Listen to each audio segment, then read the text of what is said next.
It was the first weekend of summer break, and everything felt light, warm, and full of possibilities. I had just turned 17 and was looking forward to a few months of hanging out, playing basketball, and maybe finally getting a part-time job. My best friend, Jake, had invited me to stay over at his place for the weekend. He lived a few blocks away, and we'd grown up together, so staying over at each other's houses was nothing new. Still, this particular visit would end up being different from any other. Jake's house had always been a kind of second home to me. His dad worked in another state and only came home on the weekends, so most of the time, it was just Jake and his mom, Christine. She was kind, soft-spoken, and always offered snacks and smiled at our dumb jokes.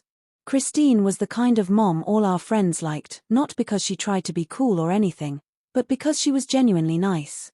She worked from home as a freelance editor, so she was always around, though she kept to herself for the most part.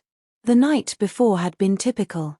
We played video games until midnight, then watched a movie on Jake's laptop before crashing in his room. I slept on a mattress on the floor like usual. The next morning, sunlight was already spilling through the blinds when I woke up. Jake was still snoring, and I didn't feel like lying around, so I got up quietly and went to the kitchen to grab a glass of water. As I walked through the hallway, I noticed that the front door was slightly open. At first, I thought maybe Christine had stepped outside to grab the mail or something, but it still struck me as odd. I pulled the door shut gently and turned toward the kitchen. Just then, I heard a door creak open down the hall. I glanced over, expecting Jake maybe to have woken up, but it wasn't him.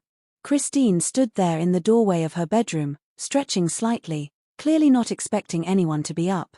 She was wearing soft blue pajama pants and a white t-shirt that looked like it doubled as sleepwear. Her long brown hair was a little messy from sleep, and she had one arm up, yawning as she blinked a few times. The moment she saw me standing there in the hallway, her eyes widened in surprise. "Oh, Ethan, I didn't expect anyone up yet," she said quickly, pulling the edges of her shirt around her. "I'm sorry, I just woke up and came to get a glass of water." "I didn't mean to startle you," I said, trying not to sound awkward, even though I definitely felt awkward. Christine laughed a little and waved it off. No, it's fine.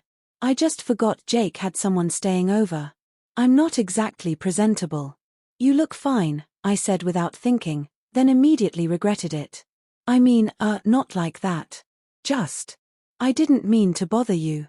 She smiled, a knowing kind of smile that only adults seem to have when teenagers fumble with their words. "It's okay, Ethan. I'm going to make some coffee. Do you want breakfast?" "I was going to make pancakes." "Sure," I said, still trying to act normal. "Thanks." We both walked toward the kitchen, and I took a seat at the counter while she moved around like it was just any other morning. I tried not to think about how I'd just seen my friend's mom in her pajamas or how oddly graceful she looked even while yawning and pouring pancake mix into a bowl. She hummed softly to herself, flipping pancakes with ease, and even asked if I wanted strawberries on top. Jake came into the kitchen about 20 minutes later, his hair sticking up in every direction. "You guys started breakfast without me?" "I was hungry," I said, glad for the distraction. Christine served us both and joined us at the table with her coffee. We all chatted casually, mostly about school ending and Jake's half-baked idea to build a treehouse in their backyard.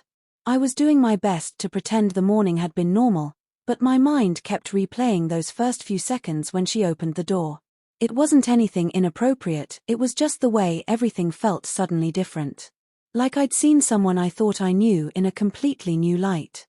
Later that afternoon, Jake wanted to go shoot some hoops at the park.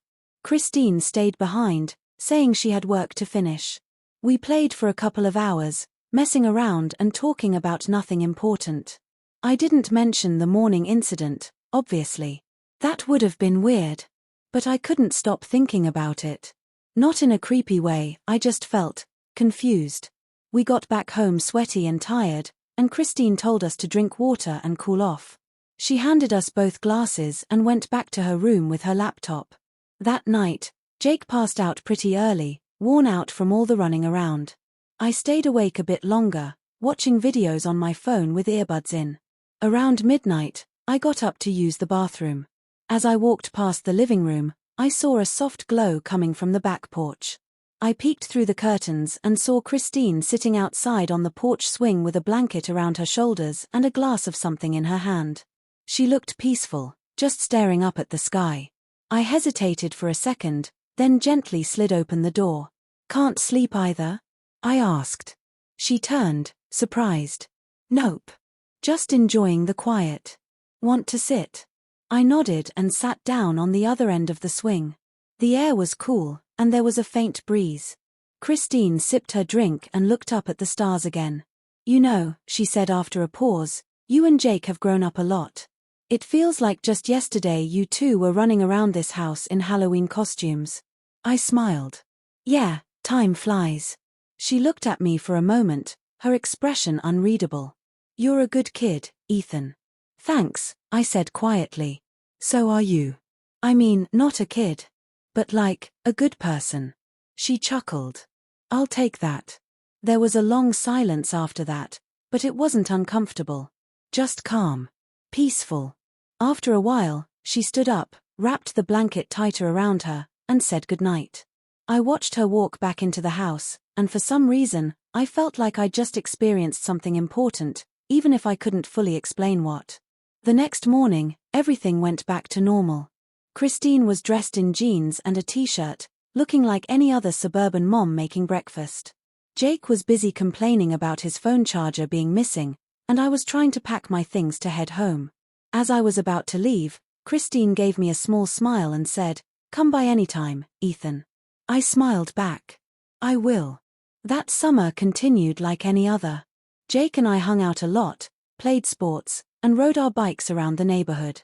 But every time I went over to his place, I couldn't help but notice Christine a little more than I used to. Not in any disrespectful way, just with a sense of new awareness. She was still the kind woman who offered snacks and asked about school, but now, I saw more.